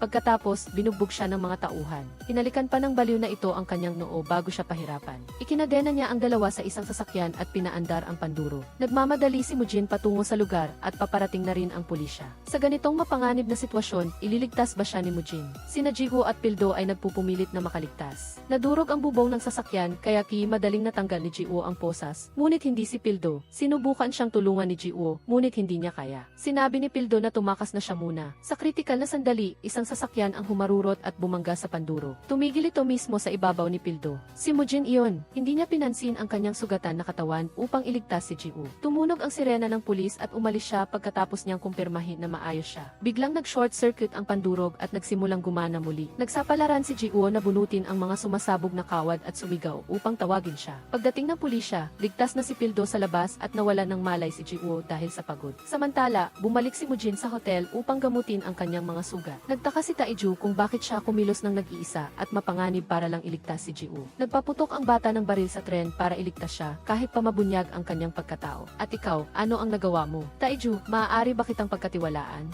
Sa ospital, nasa operating room pa rin si Jiwoo, hindi alam ang kalagayan. Sa kabila ng sarili niyang mga sugat, nag-aalala ng husto si Pildo. Itinuring niya siyang kasosyo at determinado siyang pagbayarin ang baliw na si Gangjay. Pagkatapos ng lahat, pinili niyang magtiwala sa kanya. Hating gabi, mag-isa siyang dumating upang bisitahin si Jiwoo. Kinabukasan, nagsimulang mag-imbestiga ang pulisya sa kaso. Sinuri nila ang mga security camera sa paligid at nagtanong-tanong sa mga bar. Sa kabilang panig, hindi rin nag-aksaya ng oras si Mujin. Ang nakatatandang kasamahan ni Gangjay ay pinahirapan, hinubaran at binaligtad sa kisam. Nawalan lang siya ng malay ng ilang sandali, ngunit binuhusan na naman ng malamig na tubig. Gayunpaman, matigas pa rin siyang nagsasabi na hindi niya alam kung nasaan si Gangjay. Galit na hinahanap ni Pildo at hinuli ang lahat ng mga tauhan ni Gangjay. Sa kanyang panaginip, naalala ni Jiwoo ang kanyang ama. Sa dalampasigan, tinatawag niya ang kanyang ama ng paulit-ulit, ngunit hindi ito lumingon. Biglang lumipat ang eksena sa gabing iyon kung saan siya pinatay. Sumisigaw siya at itinulak ang pinto, at muling lumabas ang pinto sa dalampasigan. Sa kanyang pangitain, nakita niyang naglalakad ang kanyang ama patungo sa karagatan at hindi na muling bumalik. Habang naghihirap sa sakit, dumating si Pildo at hinawakan ang kanyang kamay. Nagtiwala siya sa kanya na nabuhay din siya para sa paghihiganti tulad niya. Nagpunta sa bar ang kanyang kapatid na babae upang ipagdiwang ang pagpasa sa unibersidad at nilagyan ng droga. Namatay siya pagkatapos noon. Dahil hindi niya alam kung sino ang salarin, determinado siyang hulihin ang lahat ng organisasyon na nangangahas magbenta ng mga pinagbabawal na kalakal doon. Sinabi niya kay Jiwoo na kahit hindi niya alam kung sino ang gusto nitong hulihin, tutulungan pa rin niya ito. Mas naging malapit sila dahil sa kanilang mga pag-uusap. Sa kanilang pag-uusap, pag-uwi, nagbahagi sila ng maraming kwento tungkol sa buhay. Dati, napakaduwag ni Pildo. Kapag nakakakita siya ng kriminal, tinatakpan niya ang kanyang mukha, kaya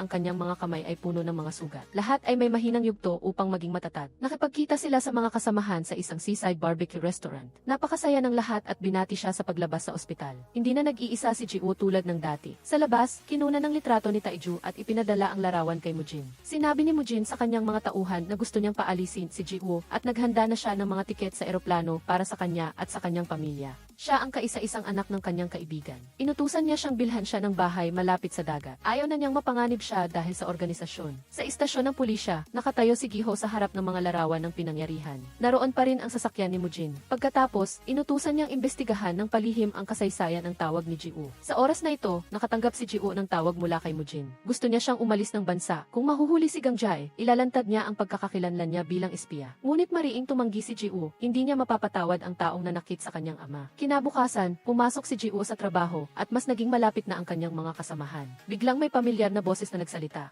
Siya mismo ang pulis na tumangging mag-imbestiga sa pagkamatay ng kanyang ama noon. Noong panahong iyon, sinigawan pa niya si Ji-woo. Siya si Jins mula sa Violent Crimes Unit. Nang makita niyang nakilala siya nito, labis na natakot si Ji-woo. Gayunpaman, pinuri siya nito na napakagaling niya at pagkatapos ay binigyan pa siya ng calling card at inanyayahan siyang kumain bago pumasok sa pribadong silid ng talakayan kasama si Giho. Talaga bang nakalimutan na siya nito? Biglang nagtanong si Giho tungkol sa kinaroroonan ng anak ni Jong-hoon dahil ang baril nito ay natagpuan sa pinangyarihan. Ngunit kanina lang sinabi niya na ito ay baril ng isang namatay na pulis. Ang ama ba ni Ji-woo ang taong iyon? Nakilala ni Ji-woo si Jinse sa parking lot. Lumabas na hindi siya nakalimutan nito, sinasadya lang niyang itago. Tinanong niya kung hinahanap pa rin niya ang taong nanakit sa kanyang ama. Binigyan niya siya ng palatandaan, si Jinse mismo ang naglibing sa kaso ng kanyang ama. Binati niya siya ng swerte at umalis. Napansin na sila ni Giho. Bumalik si Ji-woo para kunin ang kanyang baril. Nang bumalik siya sa kanyang pwesto, lumabas sa balita ang nationwide manhunt para kay Gang-jae. Ito ay dahil ibinigay niya ang kanyang telepono sa 4 na tauhan ni Gang-jae at pinatawag sila upang matukoy ang lokasyon ng kanilang amo. Hindi pa alam ni Gang-jae na nahuli sila. Isang magnanakaw ang kumuha ng telepono, ngunit pinigilan dahil kung tumawag ito ay tiyak na haharapin siya ng amo. Samantala, nakikipagkita si Jinse kay Mujin. Bigla, isa lang siyang pulis na mahilig sa dahon ng papaya. Lumabas na ginamit ni Mujin ang tinapay para patahimikin siya. Habang masayang tumatanggap ng regalo, bigla siyang kinontrol at pinatay kaagad ng mga tauhan ni Mujin. Sa kabilang panig, pumunta si Ji-woo sa bar ni Mango upang tanungin siya kung ibinenta ba niya ang impormasyon niya kay Gang-jae. Nang makita niyang mayabang pa rin ang lalaki, ginamit niya ang kanyang pagkatao bilang pulis at si Mujin para takutin siya upang ibunyag ang impormasyon ni Gang-jae. Nang marinig ang pangalan ni Mujin, labis siyang natakot at nagmamadaling pumayag. Nagpaplano si Gang-jae na tumakas sa ibang bansa sa pamamagitan ng bangka. Agad niyang ibinalita ito kay Mujin. Biglang tumawag si Gang-jae sa pulisya at sinabing tutulungan niya silang hulihin si Mujin sa kondisyon na hayaan siyang umalis. Naghanda na si Mujin para sa pag-aresto. Ipinaalala ni Tae-ju na baka ito ay bitag, ngunit buong-buo ang tiwala niya kay Ji-woo. Kasabay nito, inutusan niya itong manatili dahil siya ang papalit na pinuno ng organisasyon kung may mangyari. Samantala, hawak pa rin ni Ji-woo ang lumang lampara. Sa ibabaw nito, nakaukit ang mensaheng regalo ni tatay kay Ji-woo. Pinatay niya ito at nagsimula na siyang kumilos. 4 na itim na sasakyan ang umusad patungo sa daungan. Nakaposisyon na ang mga pulis para sa pag-ambush at nandoon si Gang-jae, kasama ang kanyang mga tauhan. Pagdating doon, tinawagan niya si Giho, ngunit sinadya nitong huwag sagutin ang tawag. Imposibleng payagan siyang umalis ng ganoon lang. Natural, dapat hulihin silang lahat. Maghihintay ang mga pulis sa pagkakataon para magpalitan ng putok ang magkabilang panig. Nang matanggap ang balita na dumating na si Mujin sa eksena, nagpwesto na rin ang grupo ni Pildo. Hindi niya sinagot ang tawag ni Ji-woo. Hindi na makatawag si Gang-jae. Alam niyang nilinlang siya ng pulis kaya nagmura siya. Pinamunuan ni Mujin ang kanyang mga tauhan palabas ng sasakyan at lahat ay may dalang armas. Hindi rin nagpahuli ang panig ni Gang-jae. Nag-umpisa silang maglaban ng magulo. Ang dalawang pinuno ay hindi rin nagpahinga at sumali sa labanan. Naiinip na ang mga pulis ngunit naghihintay pa rin si Giho ng tamang pagkakataon. Matapos niyang asikasuhin ang isang tao ni Gang-jae, humarap siya kay Mujin ngunit hindi niya ito matatalo. Walang tigil siyang sinuntok sa mukha kaya tumakas siya gamit ang isang kutsilyo. Dito na nagpaputok ang mga pulis at kinubkob silang lahat habang hinahabol ni Giho ang dalawang pinuno.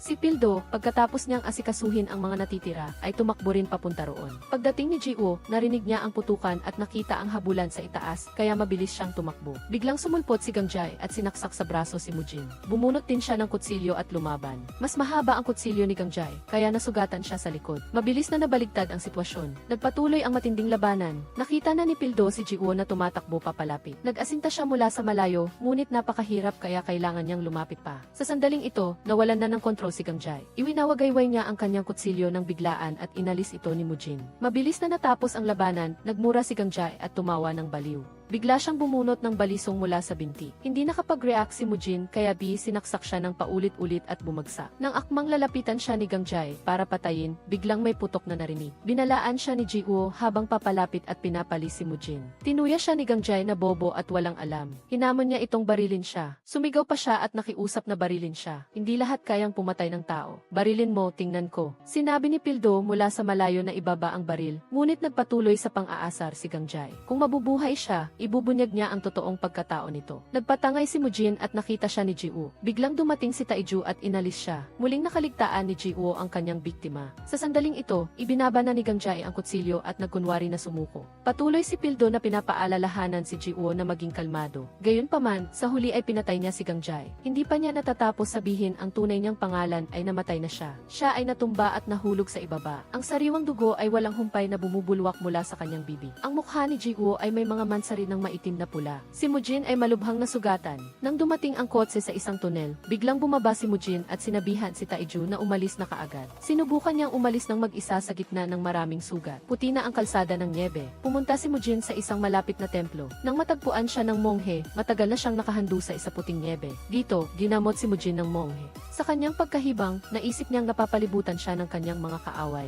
Si Ji-woo, pagkatapos ng lahat, ay patuloy pa ring nanginginig sa takot. Noong oras na iyon, binaril niya ito sa harap niya. Habang naliligo, sinubukan niyang hugasan ang dugo sa kanyang katawan at naisip niyang dugo ang umaagos mula sa shower. Nakalubog siya sa sariwang dugo. Ang eksena ay nagbago sa isang training room kung saan siya ay nakakulong sa isang malaking haula at patuloy siyang kinakanti ni Gangjay sa labas. Tinanong niya kung ano ang pakiramdam ng pumatay ng tao. At muli siyang lumitaw sa likuran at dahan-dahan siyang kinontrol. Hindi mo ako malilimutan kailanman. Talagang naramdaman ni Ji-woo na para siyang sinasakal. Bumagsak siya sa upuan at nagising. Hindi pa rin nawawala ang gulat, naghilamos siya para magising nang biglang tumunog ang doorbell at si Pildo pala iyon. Akala niya ay kukunin siya nito para sa investigasyon matapos ang insidente. Nagulat siya na may dalang inumin si Pildo. Nagsimulang bumagsak ang unang niebe sa panahon, napakaromantikong tanawin. Sigurado si Pildo na wala siyang makakain. Napansin din niya ang uran sa itaas ng kabinet. Magkasama silang uminom at nanood sa pagbagsak ng niebe. Paulit-ulit siyang tinanong ni Pildo tungkol sa kanyang mga hilig, ngunit ang nakuha niya lang ay katahimikan. Para sa kanya, walang nakakatuwa sa buhay na ito. Sinabi niyang siya mismo ang gumawa ng kanyang sariling kaligayahan. Nang marinig niya si Ji-woo na nagsasabing gusto niyang umupo sa tabing dagat, gusto na agad umalis ni Pildo ngayon. Ngunit kung aalis sila ngayon, kukumpiskahin ang kanyang lisensya sa pagmamaneho.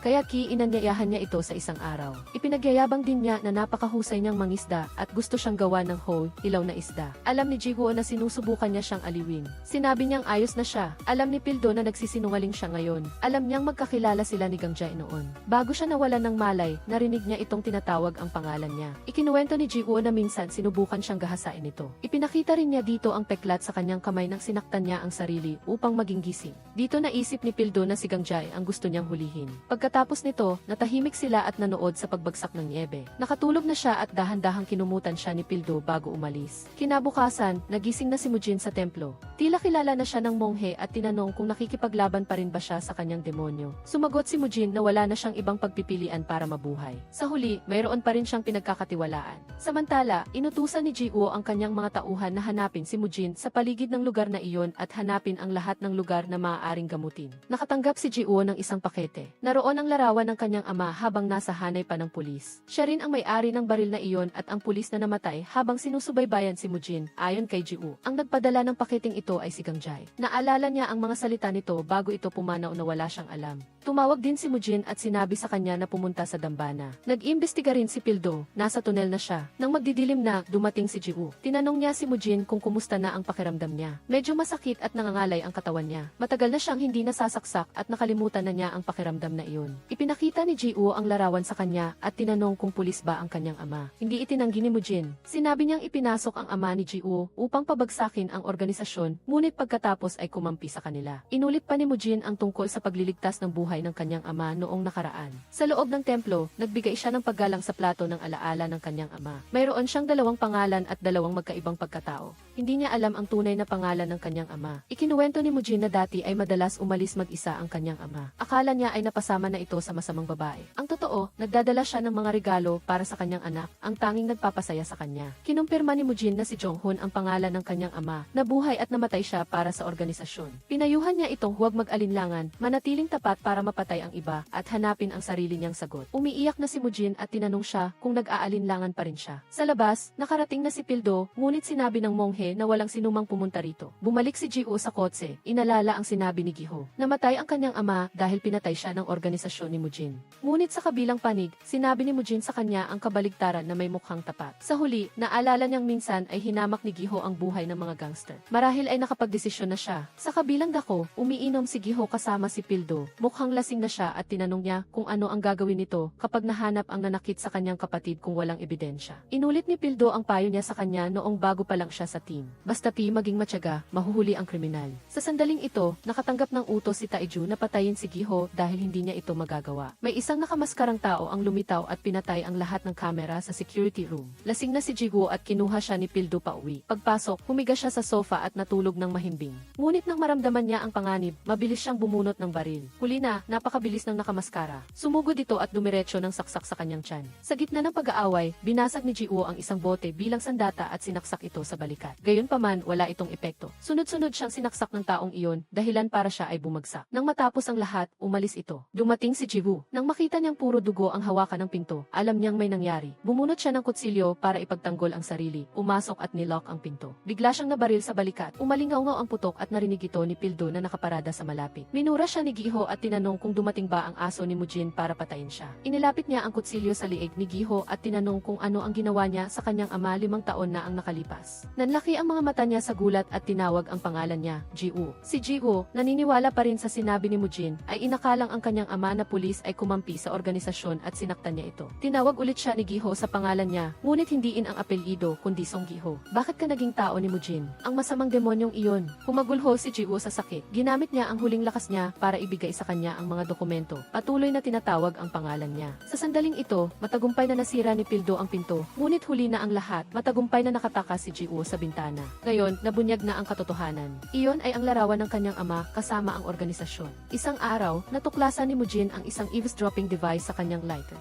Ito rin ang regalo ng kaarawan ng kanyang ama. Matapos malaman na nagtaksil ang pinakamatalik niyang kaibigan, baliw na hinalungkat ni Mujin ang silid ng ama niya at nakakita ng makinilya. May natitira pang balita sa mesa. Ang lahat ng kilos ni Mujin at ng kanyang gang ay naitala. Ang mga mensaheng iyon ay narito lahat. Bago pumanaw, kinumpirma ni Gi-ho na Song ang apelyido ng kanyang ama. Pulis siya hanggang sa huling hininga. Ang huling intelligence ay noong araw na umuwi siya para hanapin ang kanyang anak. Natuklasan siya at pinuntahan siya ni Mujin para patayin. Bago siya namatay, binigyan siya ni Gi-ho ng isang sulat at pinasalamatan siya sa pagiging buhay. Nandoon ang mensahe ng kanyang ama, kung may mangyari sa kanya, ibigay ito kay Ji-woo. Ji-woo, anak ko, napakabilis mong lumaki. Marami akong gustong gawin kasama ka. Gusto kong sabihin sa iyo na kung mayroon kang anumang problema, magtiwala ka lang sa akin. Kung may kasintahan ka, gusto kong mag-alala kung anong klaseng tao siya. Gusto kong makita kang ikasal at magkaana. Gusto kong makasama ka sa bawat sandali. Pero baka hindi na dumating ang mga araw na iyon. Masama akong ama, pero dahil sa iyo. Napakasaya ko. Kahit wala ako sa tabi mo, kailangan mo pa ring mabuhay ng napakasaya. Patawarin mo ako dahil hindi ako makakasama sa iyo. Mahal na mahal kita. Pagkatapos basahin ang lahat ng mensahe ng kanyang ama, hindi na napigilan ni Ji-woo ang kanyang luha. Kaya pala, lahat ay kasinungalingan.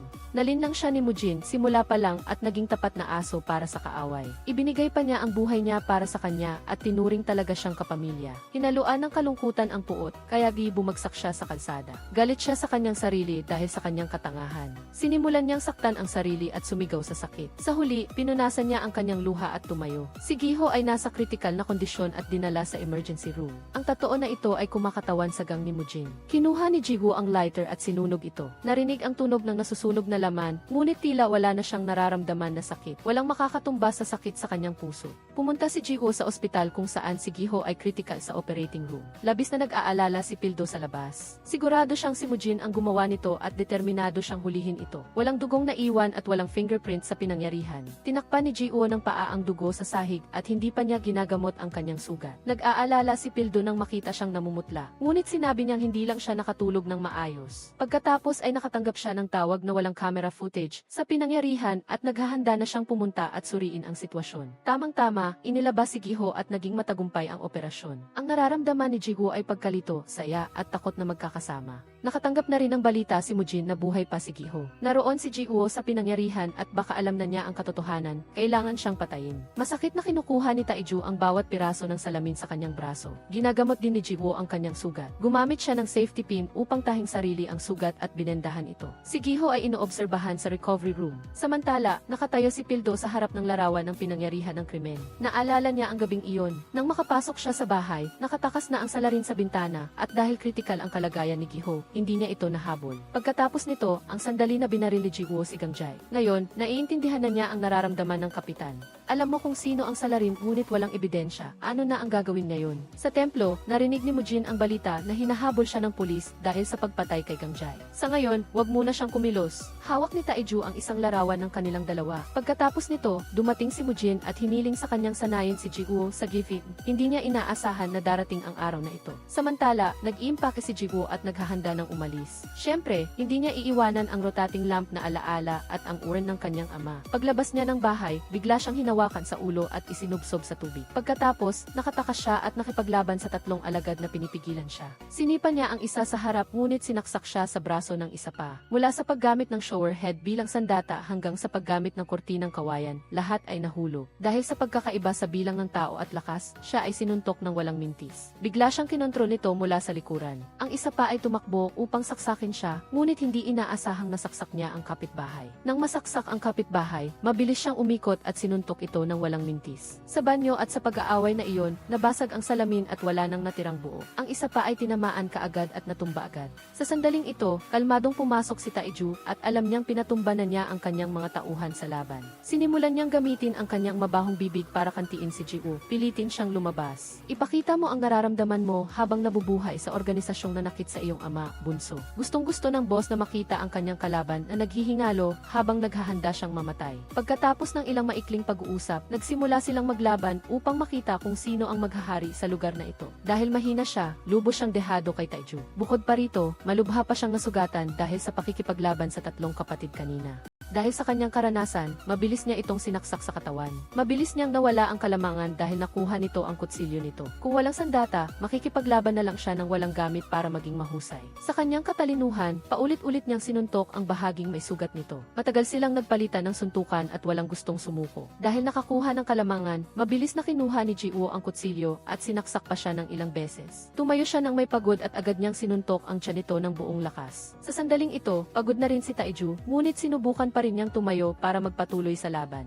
At sunod ay nakatanggap siya ng tiket patungo sa kabilang buhay mula kay Ji-woo. Dahil sa matinding galit, sinaksak pa siya nito ng ilang beses at hindi na siya nakapagsalita. Nakatanggap na rin ng intelligence ang pulis na ang mongheng kalbo sa templo ay lihim na gumagamot sa isang tao. Handa na ang buong team na pumunta roon para mag-imbestiga nang biglang nakita nila si Mujin na tahimik na papunta sa presinto para sumuko. Matapos niyang asikasuhin ang mga masasamang tao, biglang nakatanggap si Ji-woo ng tawag mula kay Pildo. Ipinagbigay alam niya rito na dumating na si Mujin sa himpilan para sumuko. Sa interrogation room, kinukuhanan na ng pahayag ng pulis si Mujin tungkol sa pagpatay niya kina Gangjay at Gi-ho. Magaan ang mukha niya at wala siyang bahid ng takot. Sa pag-iisip na siya ang hari ng tigas, hinamon pa niya ang pulis na subukan nilang hanapin ang mga bakas na naiwan niya. Dumating na si Ji-woo sa presinto at tinanong siya kung bakit siya nagpakulong. Sa kanyang katusuhan, gusto niyang imbestigahan ng pulis ang kaso ng dalawang tao at patunayan ang kanyang sarili na inosente. Kinumpirma rin ni Ji-woo na isa siyang double agent, ngunit hindi siya makakatulong sa kanya sa bagay na ito. Ang armas na ginamit sa krimen ay may mga fingerprint ng taong nanakit sa kanila. Pagkatapos ng interogasyon, nang lumabas siya, pinayuhan siya ni Pildo na sagutin ang kanyang tawag sa anumang oras.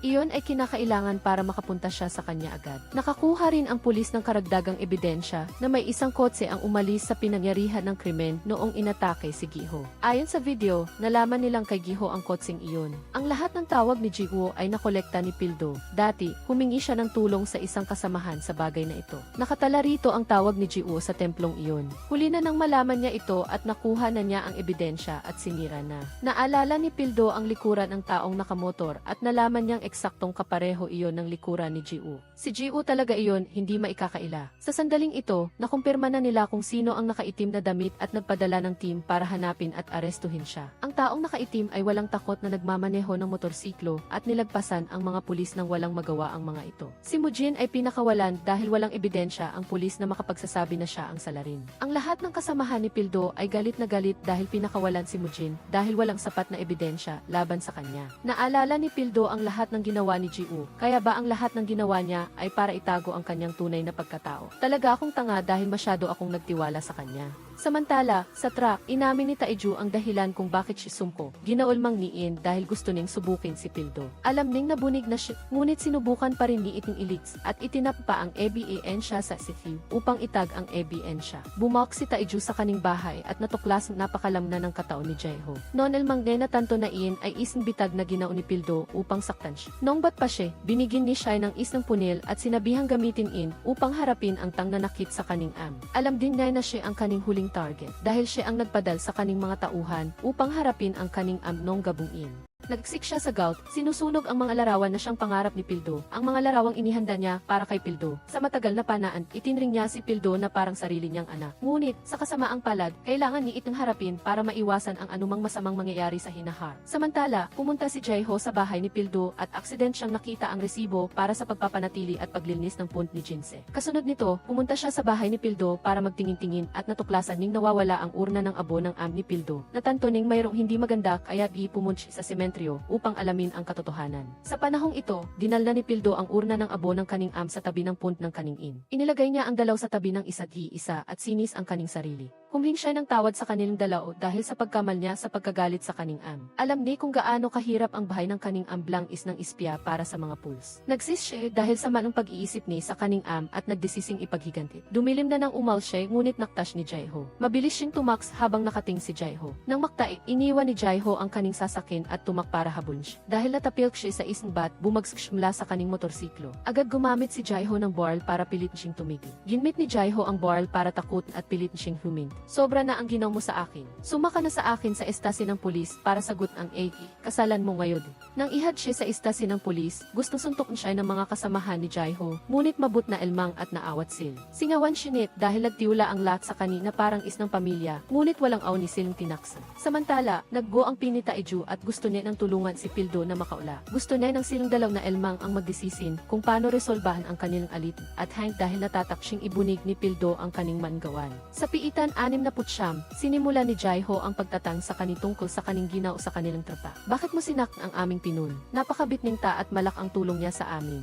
Bakit ka naging mabait sa lahat noong una? Bakit mo ginaw ang mga bagay na in? Sumagnam ka agad si Pildo, nagtiwala ka ba sa akin? Kung sabihin ko sa iyo na hain ko sinak ang pinun ng tropa, maniwala ka ba sa akin? Bigla siyang natigil ng 3 second at pagkatapos ay sumag. Kahit nais ang lukluk, hain ko pa rin paniniwalaan ang sinasab mo. Pagkatapos, naghawak kami silang dalaw at pumasok sa cell ng pagtatan. Ngayon, tinang ni Jaeho ang kani, an ba talag ang tunay mong pangalan? Tumahimik ilmang si Pildo dahil hind na ni naaalala ang pangalan na ibinigay sa kaninang kaning mga magulang. Dahil ilmang sa pagnanais na mahanap ang katotohanan, lubos na siyang naban sa lugo. Samantala, pagkalipas ng ilang araw na walang malay, nagising na rin si Pildo mula sa mahabang paglo. Kinabukasan, pumunta ang Tani Taeju upang bisita si Pildo at sinabi sa kani na sinusubukan ng am na humant ng paraan para mailab siya. Huwag siyang mag-ala dahil makakalabs din siya banding huli. Bago umals, binigyan ng abogdo ni Pildo ang isnang tanin. Sinabni sa pulos na gamutin ang kaning mga sugat. Ginmit ni Taeju ang pagkakatangin para humant ng paraan upang mailab si Pildo. Habang habang ginagamot sa ospital. Si Pildo ay laging ginagapos ng posas sa kaning higan upang maiwasan ang pagtataks niya. Higit pa rito, 2 opisil ang nagbabanti sa kani sa labs. Sa kalagitnaan ng pagsusur at paglilinis ng kaning mga sugat, aksident na natuklas ni Pildo na ang nurse ay ing babaeng tinulungan niya sa karaoke bar. Nakilash ni Pildo dahil sa tat sa legnit. Dumating si Jaiho sa ospital upang bisitahan si Pildo matapos siyang gumising. Isinalaysay ni Jaiho kay Pildo ang tungkol sa kaning pagkakakinlan at ang katotohanan kay Pildo. Sinaks siya ni Taiju, ang bat ni Taiju. Ang lahat ng lihim na ginaw niya at itinagsala ay dahil gusto ning ipaghigant ang kaning pagkatapos ng isang malung na pagpanaw. Ngunit ang lahat ng ginaw ni ay ginabayan ni Taiju. Bigil, naaalala ni Jaiho ang atheist sinabi ni Pildo sa kani. Maaari kayong ang lahat ng sinabi niya ay totoo. Sinamantala ni Pildo ang pagkakatan habang kinakausap ng doktor ang isang pasyente at sinubok niyang takas ang posas na hugis 8. Pagkalipas ng isang sandali, lumog ang posas at tagumpis siyang nakaaos dito. Ngunit aksident itinakta ng nurse. Sa panang iyon, gusto siyang suklian ng babae, kay tinurni ang danpalab sa likuran at pinahiram siya ng isang sasakin. Sakang dumating ang pulse para tingnan ang kaning kalagayan at natuklas nilang nagtatangk siyang tumaks. Bagant mayroong kaont ng kasanayan sa pakikipaglaban ang 2 opisil. Hainsil klaban ni Pildo, mabilis silang natlonit sa isang idot. Agad na natlosnit sa harap ng nakating nurse na si Pildo. Nang malma ni Jaiho ang balit, agad ni iting sinundan. Mabilis na tumak si Pildo mula sa ospital at natagpon ang medi madumong sasakin ng nurse na si Pildo. Maghahanda na sana siyang sumaki at tumaks nang biglang lumito si Jaiho sa harp ng kaning sasakin at hinarangan siya. Sumigo siya, Pildo, ang balak mo sa isang mapanganib na sitwasyon na tulad ni. Susubukan mo bang kalaban kaming dalaw ng ikaw lamang? Huwag kang maging hangul. Kinuha ni ang posas at nagbulk na ikpush siya. Ngunit tinadyak niya at lumip siya. Mabilis siyang sumaki sa sasakin, ngunit hinawakan pa rin siya. Sumigo siya sa gout, ipinahayag ang kaning hinanang sa mukha nit. Alam mo kung bakit ko ginawin, hinba. Nakikiusap ak, pakawan mo ak para makapaghigant ak sa kaning Nilko ni ak sa bungpanaan, naging is akang hang na sumund sa kaning mga utos. Kailangan ko siyang harapin para magkaroon ng katarungan para sa aking yumang Dahil gusto siyang protektahan, ipinosas ni Jaiho silang dalaw. Gusto ni itang protektahan mula sa kasama ni Taiju, gayon ang babaeng mahal niya. Sa gout, patuloy na sinunt ni Pildush, habang nagtat ang dalaw, dumating ang mga tauhan ni Taiju. Ibinigay ni Jaiho kay Pildo ang isang tung at silang dalaw ay sumug para kalabansil. Bagam nakaposas, nagsun silang dalaw na parang is. Mabilis nilang natlosil at mabilis na tuman sa sasakin upang tumaks. Nang maktain, agad na sinundan sil ng mga tauhan ni Taiju. Is ng kapanapanabik na paghaharpan ang nagan sa kalye. Patuloy na binabarl ng mga tauhan ni Taiju ang sasakin nilang dalaw. Sa is ng crossing, pinabilis ni Jaiho ang tak at pumit sa kurbi. Hain nakasabi ang dalawang sasakin sa likuran, kay nagkaroon ng isang napakalakong aksidente. Dahil dito, tagumpi na naiwas nilang dalaw ang mga tauhan ni Taiju. Bigla nang, nakatanggap si Taiju ng balit mula sa kaning mga tauhan na nawawalan na silang box ni Pildo. Pumunta sina Jaiho at Pildo sa isang Nagkwentuhan silang dalaw tungkol sa kanilang mga lihim. Tinanggal niya ang posas at dinal siya sa isang malit na bahay na inupan ni upang matop ni Pildo ang kaning pangarap noong batpash. Pagkatapos nakandong umup silang dalaw, naktaning dumudog ang kamini. Agad ni itong ginamot upang hind it ma-infection. Sa bahay ni Pildo, ang mga ganit ng kulse ng sugat ay napakapangkaraniwan na elmang para sa kani. Ngunit kailanman ay hind pa siya naaalaga ng iba sa paggamp ng kaning mga sugat tulad ng ginaw niya. Isinalaysay niya na mula ng sinaktan ang kaning minamahal na kapad na babae ng isang samta. Hay nangiit nalimutan kailanman at palagi siyang may dalang kutsilyo. Darating ang araw na makiktan ni ang masam kaaway na iin at sa sarili ning kami ay gagamitin ni ang kutsilyo upang ipaghigant ang kaning kapad na babae. Dahil nakikipagkwentuhan siya sa kani habang ginagamot ang mga sugat sa kaning bungkataon. Sa simula, nahihi si Pildo dahil siya ay isang babae. Ngunit pagkatapos ay hinayaan na rin ning ipatang ang kaning damit upang gamutin ang kaning mga sugat. Dahil sa sobrang pagnanais na mahant ang nagkasal na nanakit sa kaning kapad na babae, unti-unting naging mas masung ang ugali niya. Dahil din dito, naging isinta na gustong makitong sa ibig. Nung panang iyan, dahil hindi niya mahant ang EAF hay MG Zeddy, sinaks niya ang kaning sarili upang tandaan na kailangan ning mahant ang nagkasal.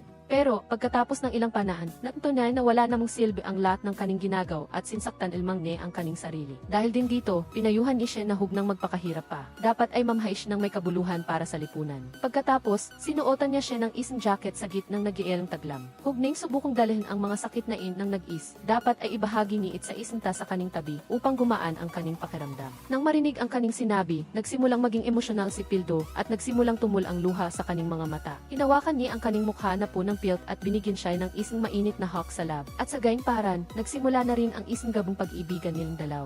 Matapos ibigi ang kaning pagdalga sa kani, aksident ning natuklas ang pilt sa kaning braso. Nais ning saman siya sa pagpaparusa sa naghat ng takt sa kani. Samantala, si Taiju ay gumuwi ng tabako at naaalala ang magagandang alaala nil ng kaning matanding kaibigan. Noong mga maluwalhating araw na iyon, magkasmasil ni na Taiju, Jaiho, at ang am ni Pildo, madalas silang pumupunta sa isang munting tindahan upang magkwentuhan tungkol sa bahay at sa mga tong nakapaligid sa kanil. Noong panang iyon, si Gangjay ay isnang batpalmang na madalas na binubulis ng mga bat sa kalye. Nakiusap ang batang iyon sa kanilang tatang na sumal sa kanilang banda upang matuto ng mga pamamaran sa pakikipaglaban. Ngunit ang isang magandang pag-ibigan ay hind nagtatago. Isang araw, aksident na natuklas ni Taiju na ang am ni Pildo ay isang lihim na ispya. Kinuha niya ang kaning barl at sinak niya ang kaning matandang kaibgan ng maraming tan. Marming pagsubok na pinagdaanan nating dalaw, bakit mo aktinakse? At sa ganin, inihanda niya ang kaning matandang kaibgan sa kaning huling himlayan. Sa panang iyon, biglang dumating ang sekretarya ni Taiju upang ipaalam sa kani ang isang masang mangyayari sa kanin. Mayroon na tayong inihandang snig na arsto ng mga pools. Posible kayong isinalay si ni Pildo ang lahat ng masamgawa natin,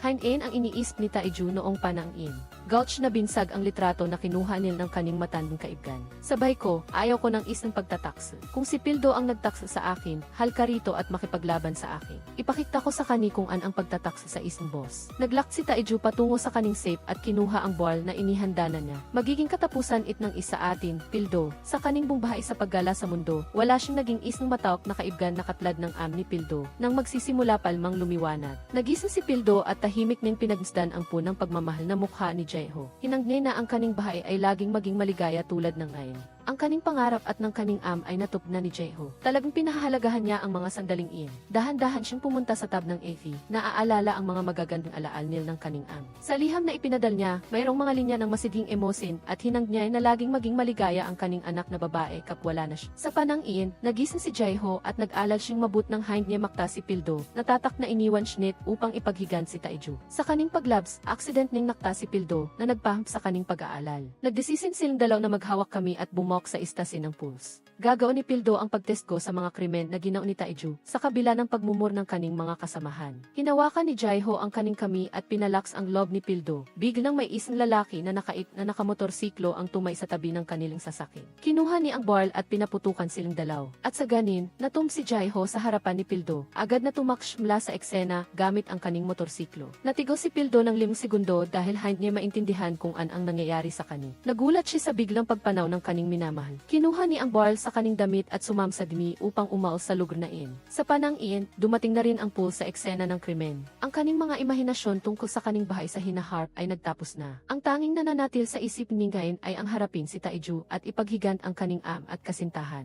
Nag-isip Pildo na pumunta sa otel kung saan nakatir si Taiju. Ginmit ni ang barl upang takutin ang dalawang tasa labs na books na ang pin para sa kani. Nagsimula na ang labanan nilang dalaw ni Taiju mula dito. Ang mga alagad ni Taiju ay sand-sand na sumug na parang hawk. Sa kaning malaks na kasanayan, mabilis ning hinarap ang bawat isa kanil. Tunay na pambihir ang isang babae na mag-isang humaharap sa isang banda. Pagkatapos ng 7,700 at 49 na round, natlo na ni ang mga taa ni Taiju. Naglaksh patungo sa elevator habang dahan-dahang dumudog ang kaning mga sugat. Isnang pulot ng mga tauhan ang lumab sa elevator at agad ni itong ginamitan ng barl upang makuha ang elevator paakyat. Napansin niyang sinsundan siya ni Taiju sa elevator kaya di umakyat siya at binasag ang kamera. Sa panang iyon, sinuri ni ang kaning barl at nag-iwan ng isang bala ilmang para harapin si Taiju. Pagbukas ng elevator, isang bat ni Taiju ang sumaksak sa kaninang hind tumiting. Sa panang iyon, isang matawak na gwardiya ni Taiju na elmang ang natitil. Paulit-ulit siya nitong sinasak ng matitinding sip. Ginmit ni ang kaning buong lakas upang tumay, hinawakan ang kutsilyo upang laban siya, ngunit napakalaks ni talag. Inihagis niya ang kutsilyo at nagbolt na tapos na siya. Sa kritikal na sandaling iyon, kinuha ni ang kaning barl at tinpush siya. Ginmit ni ang kaning natitir ng lakas, dinamp ang kutsilyo, at pumast sa seld ni Taiju. Hinihinti na siya sa seld, kasma ang paborito nitong barl. Sa pagnanais ng paghihigant, itinok ni ang barl sa kaning mapagkunwaring mukha at isinar ang pint ng seld. Biglang ibinabnit ang barl sa mesa at ibinahagi ang kaning nakaran sa kani. Marming tan na ang nakalipas, habang ginagaw ng kaning am ang kaning tungkulin, maaari na sa niit ng harapin, ngunit dahil sa kaning kaduwagan, hindi niit ginaw. Ngunit sa kaning matigas ang ulo, ikaw ay lubos ng kaib sa kani. Gawin mo na ang dapat mong gawin, dalagta, huwag kang mag-alinlangan.